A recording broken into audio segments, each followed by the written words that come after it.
English ये एक ऐसा सब्जेक्ट है जो आप सभी की मार्कशीट को या तो बहुत ही अच्छा डेकोरेट कर सकता है या फिर आप सभी की मार्कशीट को डिस्ट्रॉय भी कर सकता है।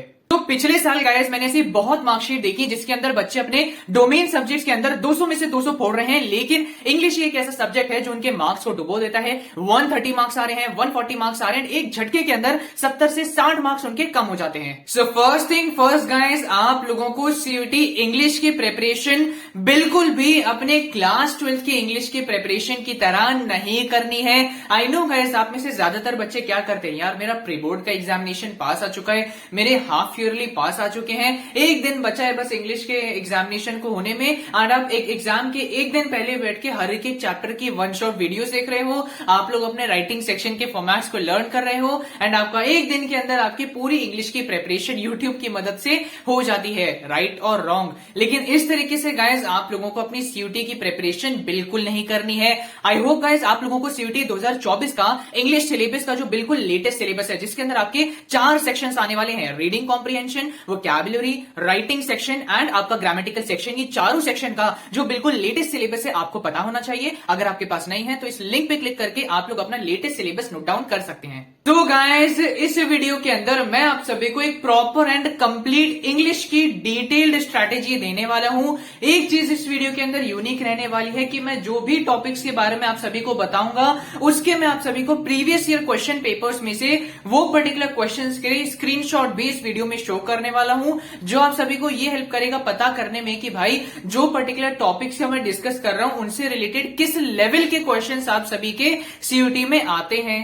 And guys, if you don't know me, my name is Kushank Mathur and I have personally mentored thousands of CUT aspirants in CUT 2023 and right now I am pursuing graduation from your own dream campus and that is Delhi University's North Campus। मिलेंगे बहुत जल्द जब आप लोग CUT crack करके North Campus में आ रहे होंगे। And please do not forget to subscribe this channel so as to get this CUT specific quality content। Now guys, आप सभी के CUT इंग्लिश के अंदर 4 सेक्शंस आने वाले हैं। इनमें से 2 सेक्शंस को यार मैं बिल्कुल फ्री फंड के नंबर वाले सेक्शन मानता हूं। सबसे पहले इसमें आ जाता है आप सभी का रीडिंग कॉम्प्रिहेंशन, बिल्कुल इजी होता है। एक चीज की टेंशन आपको ये नहीं लेनी है कि कहीं भैया बहुत ज्यादा लंबे लंबे पैराग्राफ्स तो नहीं आ जाते, कहीं पढ़ने में मुझे टाइम लग जाए, मेरा जो टाइमर एग्जाम में चल रहा होता है वही ओवर हो जाए, तो ऐसा बिल्कुल नहीं हो रहा होता है। आपके सीयूटी के अंदर बिल्कुल छोटे छोटे पैराग्राफ्स आ रहे होते हैं, उसको एनालाइज करके उसको समझ के आपको नीचे दिए गए क्वेश्चंस को सॉल्व करना होता है।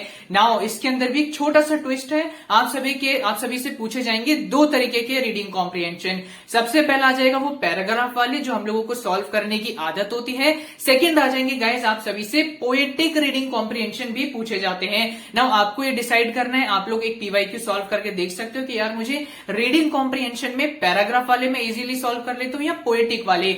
मोस्ट बच्चे ऐसे होते हैं जो पैराग्राफ वाले तो इजीली सॉल्व कर लेते हैं, बट बच्चों को प्रॉब्लम आती है पोएटिक पैराग्राफ सॉल्व करने में। नाउ इसमें मैं आप सभी को सिर्फ एक छोटी सी चीज सजेस्ट करूंगा कि अगर आपको लगता है कि यार मैं पोएटिक पैराग्राफ में वीक हूं तो एग्जामिनेशन के कुछ समय पहले आप लोग 10 से 20 पोएटिक पैराग्राफ को सॉल्व कर लेना, that will be more than enough. आप लोगों को रीडिंग कॉम्प्रिहेंशन के लिए कोई स्पेसिफिकली फोकस करने की जरूरत नहीं है। 10 to 20 पोएटिक पैराग्राफ्स के भी अगर आप लोगों ने एग्जामिनेशन से पहले अच्छे से प्रैक्टिस कर ली तो आप लोग रीडिंग कॉम्प्रिहेंशन के इतने सारे मार्क्स को इजीली उठा लोगे।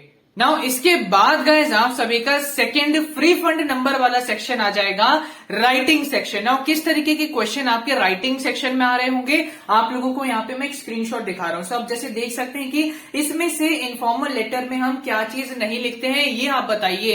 इनमें से कौन सी चीजें जो हम इनफॉर्मल लेटर में लिखते हैं ये चीज बताइए। आपका जो नोटिस होता है इसमें सैल्यूटेशन कहाँ पे आता है ये बताइए। तो इस तरीके से आप सभी के बहुत सिंपल राइटिंग में क्वेश्चन आते हैं। आपको क्या करना है, बस आप सभी को गाइस हर एक तरीके के लेटर्स के फॉर्मेट्स लर्न करने हैं। अगर आपको हर एक लेटर के, नोटिस के, रिपोर्ट राइटिंग के, स्पीच के, आर्टिकल्स के आपको फॉर्मेट्स अगर अच्छे से याद हो जाएंगे तो इस तरीके से जब क्वेश्चन आएंगे ना आपके सामने कि भाई अगर हम कोई रिपोर्ट लिख रहे होते हैं इसमें हम सब्जेक्ट कहां पे लिखते हैं, इसमें हम सैल्यूटेशन कब लिखते हैं, इस तरीके के जब आपके सामने क्वेश्चन आएंगे तो बहुत इजीली सॉल्व कर लोगे। सो रीडिंग कॉम्प्रिहेंशन में 10 to 20 कॉम्प्रिहेंशन सॉल्व कर लेना, that will be more than enough. And secondly आपका राइटिंग सेक्शन को मास्टर करने के लिए आप सभी को हर एक तरीके के राइटिंग सेक्शंस के फॉर्मेट्स लर्न होने चाहिए। नाउ गाइस इन दोनों सेक्शंस के बाद आप सभी के वो सेक्शंस आ जाएंगे जिनके ऊपर गाइस आप सभी को स्पेशल फोकस देना पड़ेगा। ये कौन से सेक्शन है? ये है आप सभी का वोकैबुलरी के क्वेश्चंस एंड सेकंड आ जाएगा आप सभी के ग्रामर के क्वेश्चंस। 2022 के अंदर हमें देखने को मिला था कि मेजॉरिटी पेपर के अंदर जो क्वेश्चंस थे वो वोकैबुलरी से रिलेटेड थे, like one word substitution, synonym, antonyms etcetera. लेकिन 2023 के पेपर के अंदर हमें ये पैटर्न बिल्कुल चेंज देखने को मिला, जहां पे वोकैबुलरी के बहुत कम क्वेश्चंस आए लेकिन ग्रामर के हमें ज्यादा क्वेश्चंस देखने को मिले। पूरे पेपर के अंदर ग्रामर हमें भरा हुआ देखने को मिला।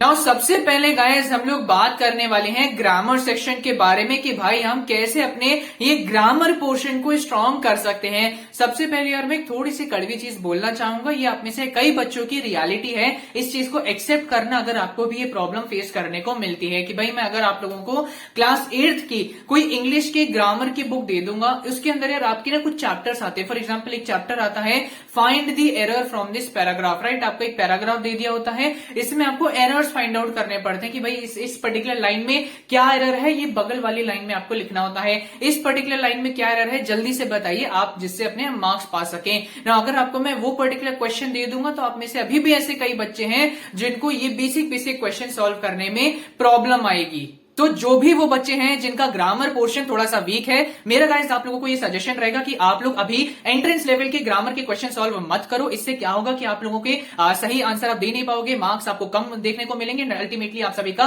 कॉन्फिडेंस भी गिर जाएगा। मेरा आपको ये सजेशन रहेगा कि आप लोगों को सबसे पहले हर एक ग्रामर के टॉपिक का अपना बेस रेडी करना चाहिए। कैसे आप लोग अपना बेस रेडी कर सकते हो? कई सारे ऐसे यूट्यूबर्स हैं, फॉर एग्जाम्पल आप लोग डियर सर नाम करके टीचर हैं, उनकी आप वीडियोस देख सकते हो, ये बहुत अच्छे से बेसिक्स कवर करते हैं। अगर आप चाहो उनकी वीडियोस देख के हर एक ग्रामर के टॉपिक से अपना बेस कवर कर सकते हो। और देखो यार अभी आप सभी के पास टाइम की भी कोई कमी नहीं है, टोटल 7 महीने हैं गाइस हमारे पास प्रिपरेशन करने के लिए, और वो भी सबसे बेस्ट प्रिपरेशन करने के लिए। तो मेरा सजेशन रहेगा सबसे पहले आप लोग अपना बेस बनाओ। जब आप लोगों का बहुत अच्छी तरह बेस बन जाएगा देन गाइस आप लोगों को जाना है थोड़ा एडवांस लेवल पे। ये एडवांस लेवल क्या होता है? मेरा यार यहाँ पे ये मानना है कि अगर आपको इंग्लिश के क्वेश्चंस, इंग्लिश ग्रामर के क्वेश्चन सॉल्व करने हैं ना, तो आपकी रूल्स पे पकड़ होनी चाहिए। मैं आपको एक एग्जांपल शेयर कर रहा हूं, ये आर्टिकल्स के बहुत बेसिक रूल्स होते हैं, 80 से भी ज्यादा रूल्स होते हैं, बट इतने रूल्स आपको लर्न करने की जरूरत नहीं होती है, बस समझने होते हैं। इस तरीके के रूल्स मैं आप लोगों को एक जगह पे प्रोवाइड कर दूंगा अपने टेलीग्राम चैनल पे। तो इस तरीके के रूल्स गाइज आप लोगों को अपने हर एक इंग्लिश ग्रामर के टॉपिक के नोट डाउन कर लेने चाहिए। प्लीज गाइज एक सेपरेट नोटबुक बना लेना अपनी इंग्लिश ग्रामर की प्रिपरेशन के लिए एंड इंग्लिश वोकैबुलरी की प्रिपरेशन के लिए। उस एक नोटबुक में सबसे पहले आप लोग अपना बेस कवर करो, जिसमें आपको थोड़ा थोड़ा टॉपिक के बारे में जानने को मिला कि अच्छा इस तरीके से एरर्स फाइंड आउट होते हैं, अच्छा इस तरीके से मॉडल्स को हम लोग सही चूज कर सकते हैं, अच्छा इस तरीके से पैसिव को एक्टिव में कन्वर्ट किया जा सकता है, एक्टिव को पैसिव में कन्वर्ट किया जा सकता है। तो सबसे पहला काम आप ये करिए कि आप अपने बेस को स्ट्रॉन्ग करिए। बेस स्ट्रॉन्ग हो जाएगा, इसके बाद आप लोग अपने रूल्स के ऊपर फोकस करिए। जब आप लोगों का रूल्स अच्छे से नोट डाउन हो जाएगा, रूल्स आप सभी के अच्छे से रिवाइज हो जाएंगे, इसके बाद आ जाओ यार आप लोग अपने एंट्रेंस लेवल क्वेश्चंस को सॉल्व करने। नाउ गाइस मुझे भी बहुत अच्छी खासी नॉलेज है ये इंग्लिश ग्रामर के रूल्स की एंड इंग्लिश वोकैबुलरी की। अगर आप बोलोगे तो मैं डेफिनेटली थोड़ा बहुत कभी ट्राई कर लूंगा कि आप लोगों को रूल्स एंड वोकैबुलरी थोड़ा बहुत लाइव आके सिखा दूं, बट वो चीज बाद में देखी जाएगी। एंड एक चीज और मैं बोलना चाहूंगा यार, ये चीजें आपको कोई नहीं बताता है कि कैसे हम इंग्लिश ग्रामर को बेसिक से उठ के मास्टरी कर सकते हैं। सभी आपको यही बोलेंगे कि भाई बैठो और क्वेश्चन सॉल्व करो, बैठो क्वेश्चन सॉल्व करने लग जाओ। मेरी वीडियोस आप लोग देख लो जो आधे घंटे की होती है, 5 से 6 क्वेश्चन आपको सॉल्व कराए जाते हैं। मेरा आपको यही सजेशन होगा कि आप अपना डियर सर या ऐसे कई यूट्यूबर्स हैं जिनके आप वीडियोस देख के आप बेस कवर कर सकते हो, और फिर इसके बाद गाइज आप लोग रूल्स लर्न कर लो, जिससे और एंट्रेंस के एडवांस लेवल के क्वेश्चंस आप लोग बहुत इजीली सॉल्व कर लोगे। नाउ इसके बाद आ जाता है गाइज आप सभी का वोकैबुलरी का सेक्शन। नाउ जहां तक बात है गाइज वोकैबुलरी के लिए, इसके लिए ना कोई ऐसे स्टेप्स नहीं होते कि भाई अगर आप लोगों ने बेस अच्छा कर लिया, रूल्स अच्छे कर लिए, तो आप लोग आराम से वोकैब के क्वेश्चंस को सॉल्व कर लोगे। इतने सारे हजारों वर्ड्स हैं, उनकी अलग अलग मीनिंग्स होती हैं, इसको यार थोड़ा दिमाग में रखना ना डिफिकल्ट काम होता है।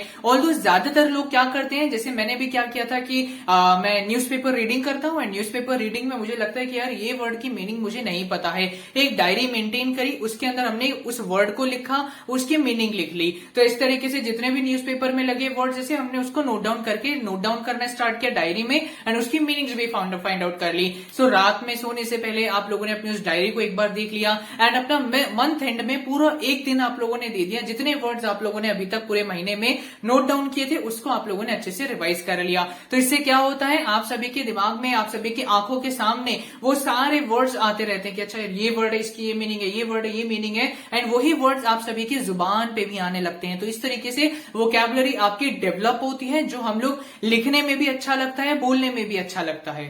एंड आई नो गाइस, आप लोगों को ये पर्टिकुलर चीज बहुत ही ज्यादा टाइम कंज्यूमिंग लग रही होगी। देखो यार, आप सभी के वोकैबुलरी में 4 पार्ट्स आते हैं।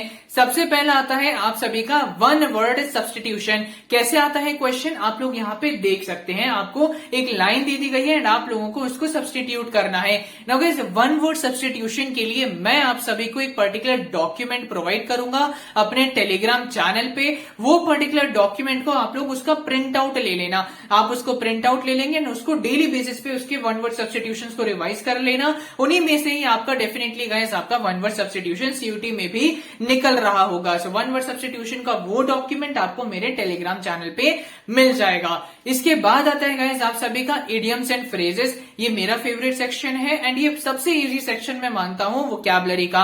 इसमें क्या करना होता है आप सभी को, आप लोगों ने एक फ्रेज को पढ़ा, एक इडियम को पढ़ा, उसकी आपको मीनिंग फाइंड आउट करनी है। तो ये क्या होता है यार, आपको ना इंटरप्रेट करना आना चाहिए। ये एक इडियम दे रखा है, हमने इसको ब्रेक करना स्टार्ट किया कि अच्छा यार इसका ये मतलब है, ये मतलब है, हिंदी में ट्रांसलेट कर लिया एंड हमें समझ आ गया कि अच्छा यार इसका ये मतलब है। फिर अगर और क्लैरिटी चाहिए तो हमने ना ऑप्शंस देखे, ऑप्शंस में से एलिमिनेशन स्टार्ट किया कि यार इसका ऑप्शन ए नहीं हो सकता, इसका ऑप्शन बी नहीं हो सकता, सी नहीं हो सकता, यार इसका ऑप्शन डी हो सकता है। तो हमने ऑप्शन डी को मार्क कर लिया। लेकिन अगेन यार इडियम्स एंड फ्रेजेस में भी कभी कभी थोड़े थोड़े कॉम्प्लेक्स क्वेश्चंस भी आ जाते हैं। इसके लिए भी मैं आप सभी को एक डॉक्यूमेंट प्रोवाइड करूंगा। सो गाइस, इस पर्टिकुलर डॉक्यूमेंट का आप लोग प्रिंट आउट ले लेना। इस पर्टिकुलर डॉक्यूमेंट को पिछले साल कई हजारों बच्चों ने इस्तेमाल किया था। ये डॉक्यूमेंट मैं आप सभी को भी प्रोवाइड करूंगा। बहुत बढ़िया इडियम्स फ्रेजेस इसके अंदर आप सभी को अल्फाबेट वाइज मिल जाएंगे। बड़ा डॉक्यूमेंट है, अच्छे से आप लोग इसका इस्तेमाल कर पाएंगे। नाउ गाइस, एक चीज अभी मैं बोलना चाहूंगा भी, इसको हम इसके अंदर थोड़ी और एडिशंस कर रहे हैं। प्रीवियस ईयर क्वेश्चन पेपर में से इडियम्स फ्रेजेस को छाट के इसके अंदर हम डाल रहे हैं, जिससे आप सभी को एक रेडी टू रेफरेंस के लिए पता चल जाएगा कि अच्छा इस तरीके के क्वेश्चंस हमारे सीयूटी में आते हैं, आप लोग उसके अकॉर्डिंगली अपना इडियम्स फ्रेजेस को रेडी कर पाएंगे। ना इसके बाद गाइस हमारे आखिरी 2 सेक्शन बच जाते हैं, that is of synonyms and antonyms and आप सभी का वोकैबुलरी। जैसे यहाँ आप देख सकते हैं आपके वर्ड्स दे रखे हैं, उसके बगल में आपकी मीनिंग्स दे रखी हैं एंड आपको मैच द फॉलोइंग करना है। सो इस तरीके के क्वेश्चंस भी आप सभी से पूछे जाते हैं। नाउ गाइस, इसके बहुत मतलब अनलिमिटेड वर्ड्स हैं, अनलिमिटेड सिनोनिम्स एंटोनिम्स हैं। कैसे इसको याद किया जा सकता है, इसका सिर्फ एक अल्टीमेट सोल्यूशन मैं बोलूं तो वो है रूट कॉन्सेप्ट को समझना। ये रूट कॉन्सेप्ट क्या होता है, ये बेसिकली देखो आपको समझना पड़ेगा। इसके लिए मैं डिटेल्ड वीडियो आप सभी के लिए ले आऊंगा, जिससे आपको एक वीडियो में सारे रूट्स के बारे में पता चल जाए। क्या होता है, जैसे एक वर्ड होता है आपका, उस एक वर्ड के अंदर ना आपके 2 से 3 ऐसे अल्फाबेट्स होते हैं जो कई हजारों वर्ड्स के अंदर कॉमन होते हैं ना। उन 2 से 3 अल्फाबेट्स का गाइस अगर आप लोगों को मीनिंग पता होता है तो आप अपने बाकी 1000 वर्ड्स के मीनिंग को भी गेस कर सकते हो, बाकी 1000 वर्ड्स की मीनिंग को भी फाइंड आउट कर सकते हो फ्रॉम द गिवन ऑप्शंस। सो इस चीज की बिल्कुल टेंशन मत लेना कि भैया रूट कॉन्सेप्ट क्या होता है, मुझे समझा दो। बिल्कुल इसके लिए आपके लिए डिटेल वीडियो आ रही होगी, पूरा आपको रूट कॉन्सेप्ट मैं क्लियर करा दूंगा ना। ऑब्वियसली यार जब आप सभी का बिल्कुल एंड आ रहा होगा कि यार सीयूटी बहुत पास आ चुका है, तो हम लोगों को ऐसी चीजें भी आपको प्रोवाइड करनी पड़ेगी। मोस्ट इंपॉर्टेंट सिनोनिम एंटोनिम्स करके, जो ज्यादातर गवर्नमेंट एग्जाम्स के अंदर रिपीटेड सिनोनिम एंटोनिम होते हैं, जो सीयूटी 2022 और 23 के अंदर बहुत ज्यादा रिपीट हुए और जो आए, इसका प्रॉपर डॉक्यूमेंट ऑब्वियसली आपको मिलना चाहिए, जो मैं आप लोगों को प्रोवाइड करा दूंगा। अभी एडिशन चल रही है इसलिए अभी पोस्ट नहीं हो रहा है, बहुत जल्द आपको ये सारा यूजफुल मटेरियल मिल जाएगा। ये चैनल यार आप सभी को आपके सीयूटी के लिए बहुत यूजफुल रहेगा, आपके हर एक सब्जेक्ट के लिए, जीटी के लिए, इंग्लिश के लिए, डोमेन्स के लिए। very rich material is going to be uploaded on my telegram channel. Stay connected to it, stay connected to my channel। and आखिरी में यार मैं आप सभी को एक वेटेज की भी इंफॉर्मेशन देना चाहूंगा, किस चीज को हमें ज्यादा प्रायोरिटी देनी चाहिए। यार ये मैं आपको बोलूंगा कि आप लोगों के पिछले साल ज्यादा क्वेश्चंस आए थे ग्रामर पोर्शन में से, तो आपको सबसे पहला ध्यान देना है ग्रामर के ऊपर। सेकेंड आ जाता है आप सभी के रीडिंग कॉम्प्रिहेंशन के अंदर 50% क्वेश्चंस आए थे पैराग्राफ बेस्ड, 50% आए थे पोएट्री बेस्ड। जिन बच्चों को पोएट्री में प्रॉब्लम है 10 to 20 सॉल्व कर लेना, काम हो जाएगा। सो सेकेंड प्रायोरिटी आपकी रहनी चाहिए रीडिंग कॉम्प्रिहेंशन की। बहुत मिनिमल क्वेश्चंस आपके वोकैब से आए थे, बहुत बेसिक लेवल की क्वेश्चंस आपके वोकैब से आए थे, इतना परेशान होने की जरूरत नहीं है, लेकिन कई बार वो बेसिक क्वेश्चंस भी बच्चों के लिए प्रॉब्लमेटिक बन जाते हैं। सो थर्ड काम आप सभी का ये है कि आप लोगों को वोकैबुलरी पे ध्यान देना है, एंड आखिरी गाइस आप लोगों को राइटिंग सेक्शन पे ध्यान देना है। आई होप ये वीडियो से आपको कुछ ना कुछ मदद मिली होगी, आपके डाउट सॉल्व हुए होंगे। मिलते हैं अपनी अगली वीडियो में, तब तक के लिए ऑल द वेरी बेस्ट।